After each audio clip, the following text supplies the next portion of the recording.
on a le président honoraire, puisque Francis Tubé ne pouvait pas être là, donc François Soulet de Brugière, qui va me rejoindre pour nous dire un mot au nom de ce collège qui est aussi très proche de Sainté depuis ses débuts. Donc François. Dans le transport, il y a une grande partie de maritime aussi, et c'est quand même un sujet sur lequel François a une grande expérience. Merci beaucoup. Bonjour à tous. D'abord, merci de m'accueillir ici.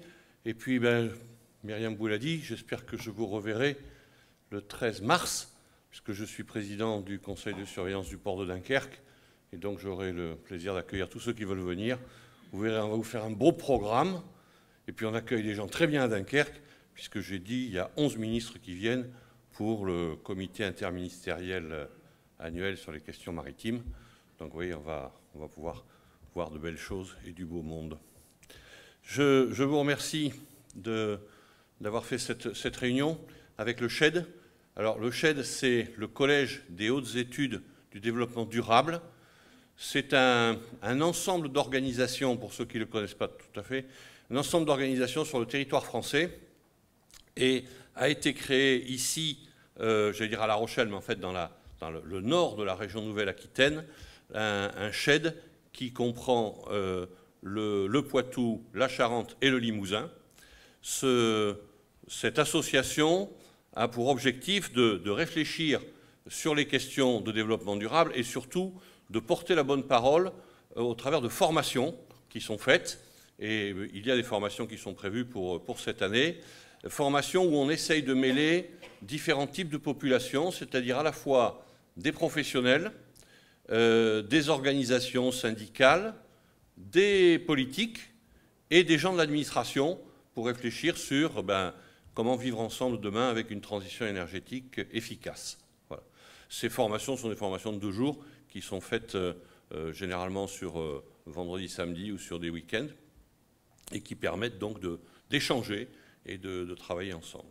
Je dois remercier de ce point de vue-là d'ailleurs le EDF qui nous a délégué à l'époque certains de ses représentants, en particulier Philippe Lepage, qui a permis la création du CHED, lequel, pour le Poitou-Charentes-Limousin, a une particularité, c'est que tous les organismes de formation de cette région nord, en quelque sorte, sont représentés, c'est-à-dire à la fois les écoles, l'EXI, Subdeco, non, excusez-moi, moi je suis un ancien, alors c'est Excelia, voilà, et puis la fac, qui est là aussi, et les organismes de Poitiers. Bref, on a réussi à mettre tout le monde autour d'une table pour parler de développement durable ensemble.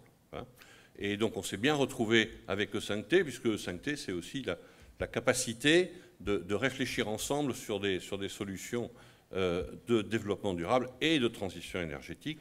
Et vous savez effectivement qu'aujourd'hui, c'est très en puissance dans beaucoup d'organismes. Par exemple, moi qui suis plutôt maritime, du fait de mes activités portuaires, je constate que les compagnies maritimes, les ports, les manutentionnaires, tous sont partis pour aller vers plus de développement durable, plus de transition énergétique, plus de bas carbone, sauf que ce n'est pas toujours simple, parce qu'il n'y a qu'à, Faucon, il faut le dire, bon d'accord, juste comme ça pour vous donner une petite idée, quand on dit il n'y a qu'à brancher les navires avec l'électricité à quai plutôt que de les laisser fumer, oui, seulement une prise électrique, c'est pas une prise Leroy Merlin, je cite Leroy Merlin parce que je suis un ancien de Leroy Merlin, donc tant qu'à faire, une prise pour un bateau, ça coûte 1,2 million d'euros, la prise. Bon. Et sur le bateau, il faut mettre une installation qui coûte 400 000 euros. Donc si vous voulez, les Yaka, les Faucons, ça va, on en a, mais il faut qu'on réfléchisse concrètement en sachant qu'est-ce que ça va apporter et comment est-ce qu'on va financer cette transition.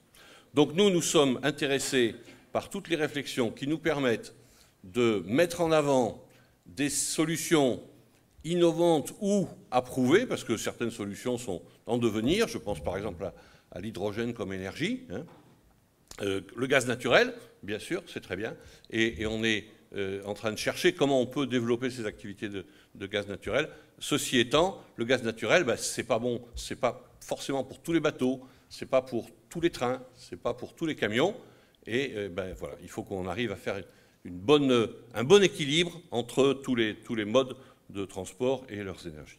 Donc, ce que l'on fait, c'est que dans ce colloque-là, sur la mobilité durable, vous savez qu'on va parler du développement durable à la mobilité durable, des territoires, et on va parler du transport de marchandises. Donc, vous aurez, avec 4 personnes, j'aurai le plaisir de faire la table ronde qui va avec, j'aurai le plaisir de vous présenter ces diversités de fonctionnement dans le mode de transport qui doivent permettre, in fine, quand même, d'améliorer le bilan carbone et le bilan poussière, parce que le bilan carbone, ça n'est pas le bilan poussière, et réciproquement, qui permettront donc à nos successeurs, et pour moi à nos enfants, de vivre dans un monde plus propre, plus sain, et j'espère plus respirable. Je vous remercie pour cette participation d'aujourd'hui.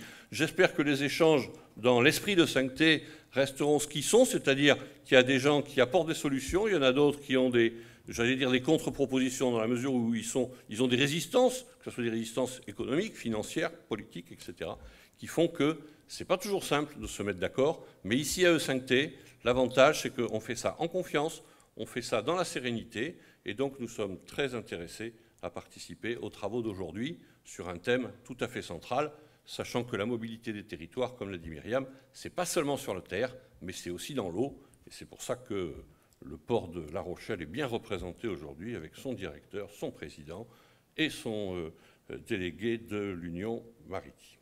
Voilà. Merci beaucoup et à tout à l'heure pour vous parler du transport des marchandises.